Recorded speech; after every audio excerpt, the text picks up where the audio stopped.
चलिए हम भोजपुरी गायक अनिल निदर्दी आप तमाम भोजपुरिया समाज के कोटि कोटि प्रणाम करतानी और बतावे में बड़ी दुख हो रहा बा कि आज हमार बहुत ही पूजनीय आदरणीय नीतीश चाचा पद के छोड़ता रे शपथ लेता रे। सुन के खबरिया मनवा ए चाचा का कहनी सुन के खबरिया मनवा सुन के खबरिया मनवा अवतारो आई हो कवने कारणवा चाचा कवने कारणवा चाचा लेता रो विदाई हो कवने कारणवा चाचा लेता रो विदाई हो कवने कारणवा चाचा का भइल गलती लेनी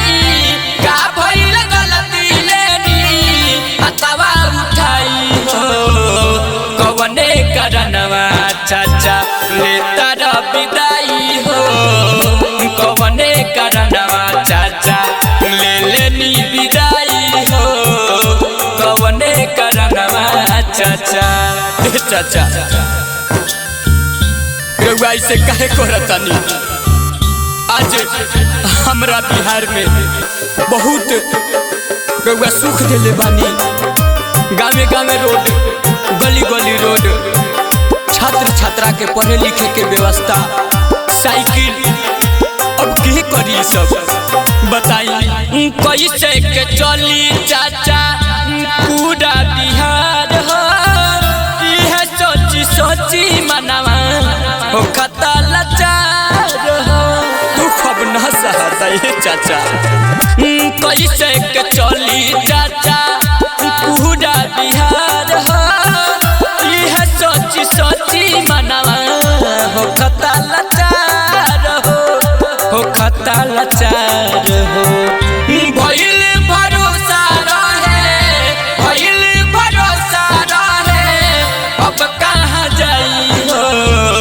कवने कारणवा चाचा लेता रो विदाई हो कवने कारणवा चाचा ले लो विदाई हो नीतीश चाचा ले लो। बताई जौना गरीब के घर में एगो दीप जलत रहे मोमबत्ती जला के दिन रात गुजरे ओकरा घर में रउआ बिजली देनी राशन के सुविधा देनी अब का होई कैसे होई बताई रउआ ऐसे काहे करतानी चाचा। अरुण यासी कली खले देख के सच्चाई अनिल पर धुमान कहे गाई गाई एकदम दिल रहला था चाचा। अरुण यासी कली खले देख के सच्चाई अनिल पर धुमान कहे गाई गाई गाई सब बिछाड़ जाई सब बिखार जाई कहना उड़ी भाई हो कवने कारणवा चाचा लेता रो विदाई हो नीतीश चाचा लेता रो काहे के विदाई हो कवने कारणवा चाचा बताई का भूल भइल।